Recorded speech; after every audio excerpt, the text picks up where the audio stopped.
मेरे YouTube channel पर आप सभी लोगों का स्वागत है। मैं रंजन सर फ्रॉम जहानाबाद से। मेरा YouTube चैनल है सृजन क्लासेज बाय रंजन सर। आपको हम कल भी बताए थे कि इसी चैनल पर इसाक सर का भी पढ़ाई होगा, केमिस्ट्री मैथ, क्योंकि उनका चैनल कुछ टेक्निकल प्रॉब्लम के कारण बंद हो चुका है। इसीलिए उस चैनल को, इसाक सर का चैनल था, उसको सब्सक्राइब, लाइक और कमेंट नहीं करना है। अब तीनों केमिस्ट्री, मैथ और इंग्लिश तीनों की पढ़ाई अब मेरे ही चैनल पर यानी सृजन क्लासेज बाय रंजन सर पर होगी।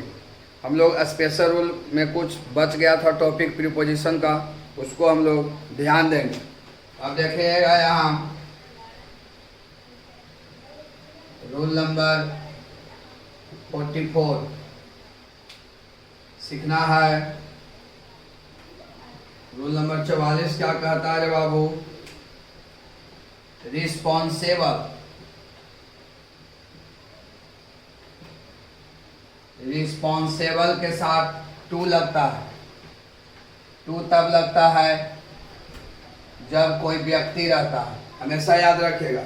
रिस्पॉन्सिबल का मतलब जिम्मेवार होना है ना। रिस्पॉन्सिबल का मतलब जिम्मेवार होना। रिस्पॉन्सिबल के साथ टू प्रीपोजिशन का प्रयोग तब होगा जब पर्सन रहेगा। रिस्पॉन्सिबल के साथ टू प्रीपोजिशन का प्रयोग तब होगा जब कोई पर्सन रहेगा। Responsible to a person, responsible to a person का मतलब किसी व्यक्ति से जिम्मेवार होना। तो रिस्पॉन्सिबल के साथ टू प्रीपोजिशन का हम प्रयोग तब करेंगे जब कोई व्यक्ति रहेगा। जैसे I am responsible, I am responsible, मैं जिम्मेवार हूं यू, तुमसे, मैं तुमसे जिम्मेवार हूं। देखिए रिस्पॉन्सिबल आया, यू आया, इसलिए यहाँ पर हम टू प्रीपोजिशन का प्रयोग करेंगे। यहाँ पर हम टू प्रीपोजिशन का प्रयोग करेंगे। तो रिस्पॉन्सिबल के साथ टू प्रीपोजिशन का प्रयोग हम तभी करेंगे जब कोई पर्सन रहेगा। देखिए रिस्पॉन्सिबल है, यू एक पर्सन है, इसलिए इसके साथ टू प्रीपोजिशन का प्रयोग किया गया है। तो रिस्पॉन्सिबल के साथ टू प्रीपोजिशन का प्रयोग हम तब करेंगे जब कोई पर्सन हो। आप देखिए यहाँ rule number 45, responsible, responsible for something. Responsible के साथ फॉर लगेगा। फॉर तब लगेगा जब समथिंग रहेगा, यानी पर्सन नहीं रहे। रिस्पॉन्सिबल के साथ अगर पर्सन नहीं रहे तो वहां पर हम फॉर का प्रयोग करेंगे, यानी किसी चीज के लिए जिम्मेवार होना। रिस्पॉन्सिबल फॉर समथिंग, किसी चीज के लिए जिम्मेवार होना। तो रिस्पॉन्सिबल के साथ फॉर तब लगेगा जब समथिंग रहे, यानी कहने का मतलब आप साफ शब्दों में समझ आइए कि रिस्पॉन्सिबल के साथ फॉर तब लगेगा जब कोई पर्सन नहीं रहेगा, और रिस्पॉन्सिबल के साथ टू तब लगेगा जब कोई पर्सन रहेगा। जैसे समझने की हम कोशिश करेंगे। जैसे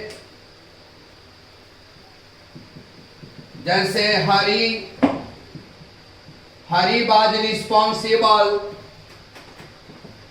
हरी वाज रिस्पॉन्सिबल, हरी जिम्मेवार था। दिस मिस्टेक, इस गलती के लिए, दिस मिस्टेक है ना, हरी जिम्मेवार था इस गलती के लिए। देखिए रिस्पॉन्सिबल है, मिस्टेक मतलब गलती, मिस्टेक आ गया समथिंग में, यानी रिस्पॉन्सिबल के साथ पर्सन नहीं है, इसलिए यहाँ पर हम फॉर प्रीपोजिशन का प्रयोग करेंगे। तो रिस्पॉन्सिबल के साथ फॉर प्रीपोजिशन का प्रयोग हम तब करेंगे जब कोई समथिंग रहे, है ना। जैसे एक और एग्जांपल हम समझने की कोशिश करेंगे। जैसे यू आर रिस्पॉन्सिबल, तुम जिम्मेवार हो मर्डर, हत्या के लिए, तुम हत्या के लिए जिम्मेवार हो। रिस्पॉन्सिबल है, मर्डर आया, यानी रिस्पॉन्सिबल है लेकिन मर्डर पर्सन नहीं है। और जब रिस्पॉन्सिबल के साथ पर्सन नहीं रहेगा तो वहां पर हम फॉर का प्रयोग करेंगे। तो रिस्पॉन्सिबल फॉर समथिंग, जिसका अर्थ होता है किसी चीज के लिए जिम्मेवार होना। तो रिस्पॉन्सिबल के साथ फॉर प्रीपोजिशन का हम प्रयोग तब करेंगे जब समथिंग रहेगा। रिस्पॉन्सिबल के साथ हम टू प्रीपोजिशन का प्रयोग तब करेंगे जब कोई पर्सन रहे। इसको नोट कर लीजिए।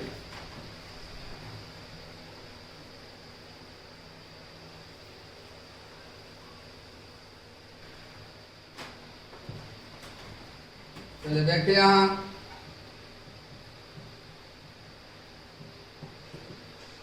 एवाइड, कल भी बताए थे, एवाइड के साथ बाई तब लगता है जब प्रोमिस रहता है या फिर रूल रहे। देखिए यहाँ 46 रूल में हम लोग समझेंगे एवाइड के साथ बाई लगता है। कल भी पढ़ाए थे कि एवाइड के साथ बाई तब लगता है जब प्रोमिस रहे, लेकिन प्रोमिस के साथ साथ एवाइड के साथ बाई तब भी लगेगा जब कोई रूल रहे, मतलब नियम का पालन करना। एवाइड बाय रूल का मतलब नियम का पालन करना। तो आप एक लाइन में याद रखिएगा कि एवाइड के साथ बाय का प्रयोग हम तब करेंगे चाहे प्रोमिस रहे या रूल रहे, नियम का पालन करना। एवाइड बाय रूल मतलब नियम का पालन करना। जैसे we should avoid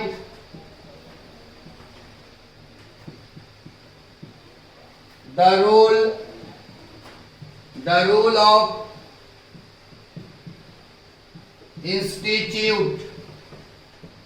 इंस्टीट्यूट, हम लोगों को इंस्टीट्यूट का नियम का पालन करना चाहिए। तो अब देखिए यहाँ एवाइड है, रूल आया, इसीलिए इसके साथ बाय प्रीपोजिशन का हम प्रयोग करेंगे। तो हम लोग हमेशा याद रखेंगे कि एवाइड के साथ बाय प्रीपोजिशन का हम प्रयोग तब करेंगे जब प्रोमिस रहे या रूल रहे। प्रोमिस रहेगा तो मतलब प्रतिज्ञा पर दृढ़ रहना, एवाइड बाय रूल रहेगा उसका सेंस यह हुआ कि नियम का पालन करना। तो आप एक ही चीज में एक ही लाइन में याद रखिएगा कि एवाइड के साथ हम बाय प्रीपोजिशन का प्रयोग तब करेंगे जब रूल रहे या फिर प्रोमिस रहे। अब देखिए यहाँ कुछ और जरा ध्यान दीजिएगा 3 स्टार वाला पर। 3 स्टार पर ध्यान देना है। अगर किसी व्यक्ति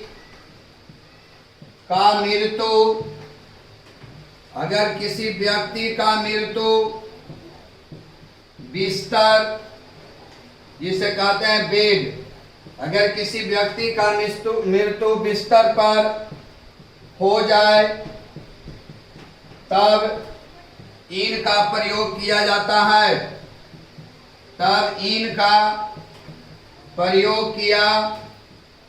है। आप हमेशा याद रखिएगा जब किसी व्यक्ति का मृत्यु बिस्तर पर हो जाए, जब किसी व्यक्ति का मृत्यु बेड पर हो जाए, बिस्तर पर हो जाए, तो वहां पर हम इन का प्रयोग करेंगे। इन प्रीपोजिशन का प्रयोग होगा। जैसे ही डाइड, वह मर गया, हिज बेड, यानी उसकी मृत्यु अपने बिस्तर पर हुई,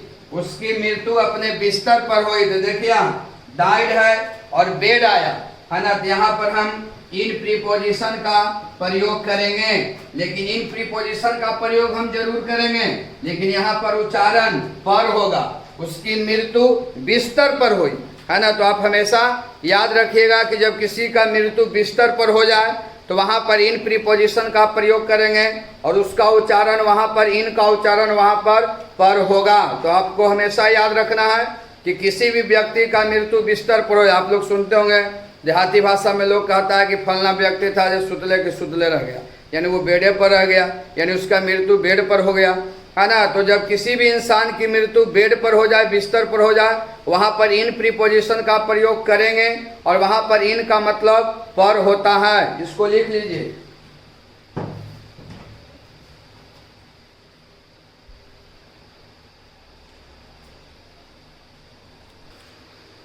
अब देखिए यहाँ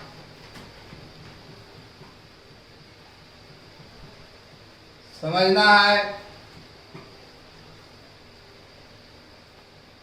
और कुछ समझ लीजिए।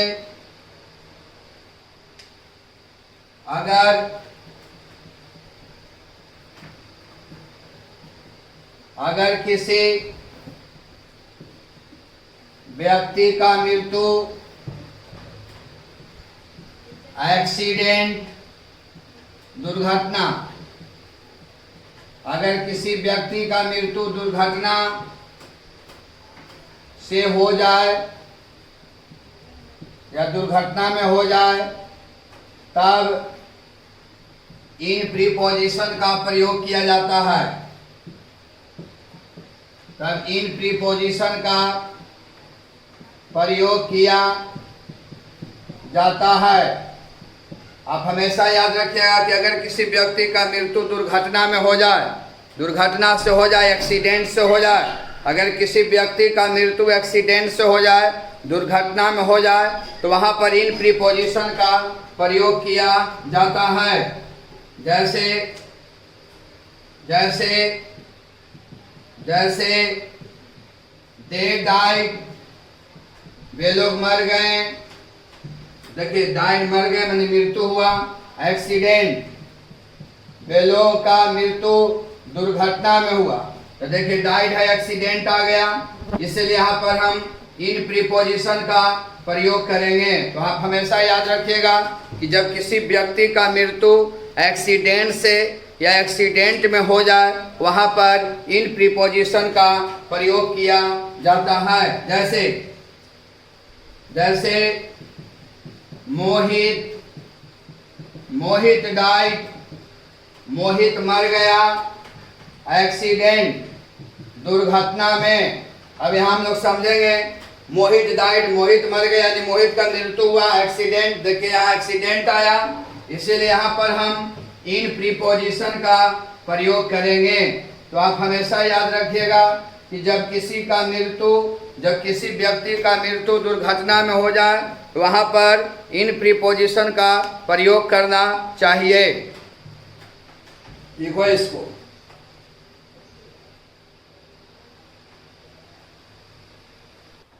चलिए फिर यहाँ देखिएगा, 3 स्टार एक फिर है। अगर किसी व्यक्ति का मृत्यु लापरवाही, जिसे हम कहते हैं नेग्लिजेंट, अगर किसी व्यक्ति का मृत्यु लापरवाही के कारण हो जाए या किसी व्यक्ति का मृत्यु लापरवाही से हो जाए, तो वहाँ पर थ्रू प्रीपोजिशन का प्रयोग किया जाता है।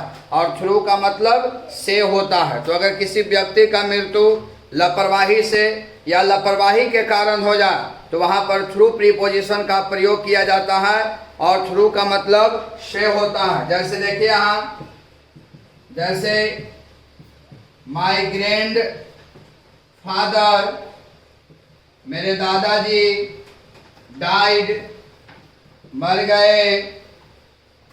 नेगलेक्ट, नेगलेक्ट का मतलब लापरवाही। तो देखिए डाइड आया, नेगलेक्ट, नेगलेक्ट का मतलब लापरवाही, यानी मेरे दादाजी का मौत हुआ लापरवाही से। तो यहाँ पर हम थ्रू प्रीपोजिशन का प्रयोग करेंगे। थ्रू का मतलब से होता है। तो आप हमेशा याद रखिएगा कि अगर किसी व्यक्ति का मौत लापरवाही से हो जाए, तो वहाँ पर थ्रू प्रीपोजिशन का प्रयोग किया जाता है। जैसे सी डाइड, वह मर गई। नेगलेक्ट,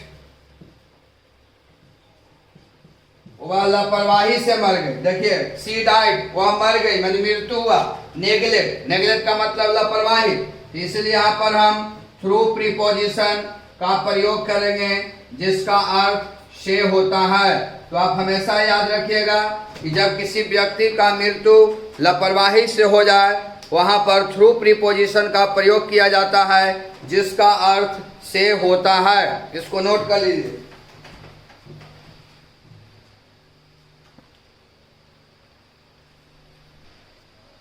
चलिए अब यहाँ हम लोग समझेंगे, एक और समझिए, ध्यान दीजिएगा। काउच, काउच का मतलब कारण।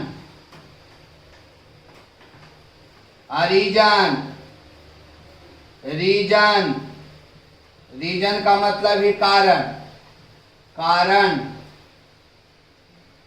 काउज और रीजन दो ऐसे शब्द हैं कि दोनों का मतलब होता है कारण। काउज का मतलब ही कारण और रीजन का मतलब ही कारण। तो काउज और रीजन दो ऐसे शब्द हैं कि दोनों का मतलब होता है कारण। काउज मतलब ही कारण और रीजन मतलब ही कारण, लेकिन दोनों में बहुत बड़ा डिफरेंस है। दोनों का मतलब कारण जरूर होता है, लेकिन दोनों अलग अलग प्रीपोजिशन रखता है। देखिए यहाँ ध्यान दीजिएगा।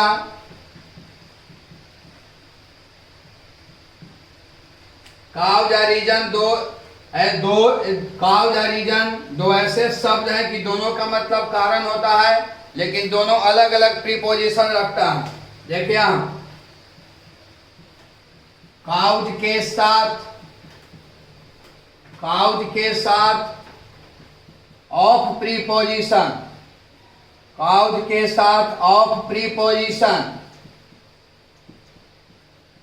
काउज के साथ ऑफ प्रीपोजिशन का प्रयोग किया जाता है। हमेशा याद रखिएगा, भले ही काउज और रीजन का मतलब कारण हो, भले ही काउज और रीजन का मतलब कारण हो, लेकिन काउज के साथ हमेशा ऑफ प्रीपोजिशन का ही प्रयोग किया जाता है। अब देखिए यहाँ, तो काउज और रीजन दो ऐसे शब्द हैं कि दोनों का मतलब कारण होता है, लेकिन दोनों अलग अलग प्रीपोजिशन रखता है। अब देखिए यहाँ रीजन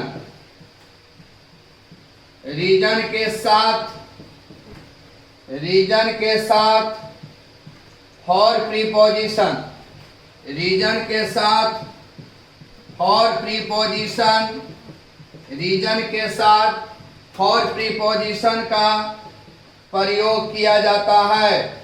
आप हमेशा याद रखिएगा, रीजन के साथ फॉर प्रीपोजिशन का प्रयोग किया जाता है।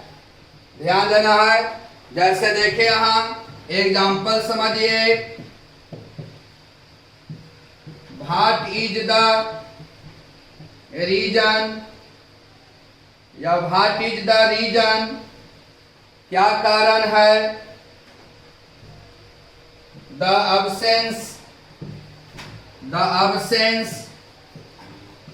absence of the teacher, teacher का अनुपस्थित होने का क्या कारण है।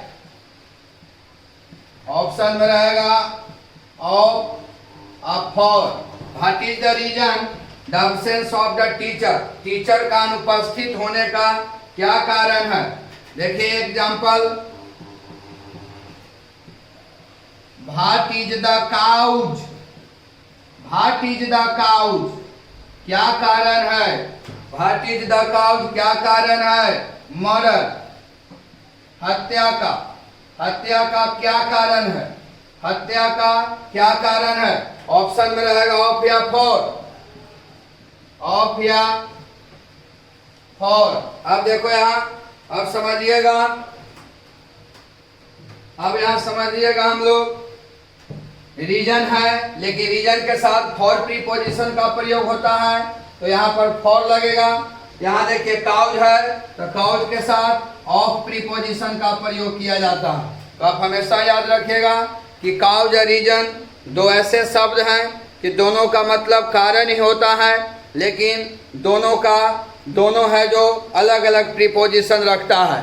काउज के साथ ऑफ प्रीपोजिशन का प्रयोग होता है और रीजन के साथ फॉर प्रीपोजिशन का प्रयोग किया जाता है। इसी प्रकार ये प्रीपोजिशन चैप्टर समाप्त हो गया, और आप टेलीग्राम के माध्यम से आपको नोट मिलेगा, जितना भी प्रीपोजिशन पढ़ा है उसका PDF मिलेगा, नोट मिलेगा, और वो टेलीग्राम से जुड़ जाइएगा। जब नोट मिलेगा तो उसमें बहुत सारे जितना भी हम पढ़ाएं वीडियो में सभी का रूल एक जगह रहेगा, और बहुत सारे न्यू नोट पॉइंट मिलेगा। इसलिए उसको छोड़ना नहीं है, जो PDF हम देंगे, और जितने भी और बहुत सारे इम्पोर्टेंट जो आपका शब्द है जिसके साथ अलग अलग प्रीपोजिशन का प्रयोग होता है उसमें मिलेगा। यानी PDF में जो हम नोट देंगे उसमें बहुत सारे चीज़ न्यू रहेगा, है ना। इसलिए PDF को आपको लिखना है, उसको समझना है, जो टेलीग्राम के माध्यम से देंगे, और जो कल आपका होमवर्क दिए थे उसका आपको कल आपका आंसर शीट मिल जाएगा। टेलीग्राम के माध्यम से आपको जुड़ा हुआ रहना है,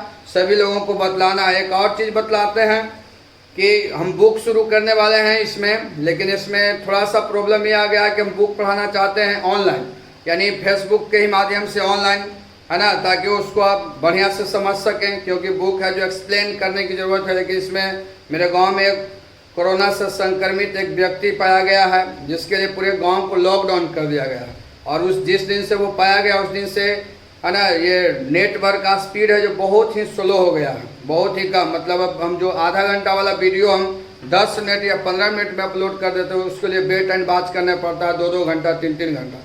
इसलिए सब्र रखिए, है ना।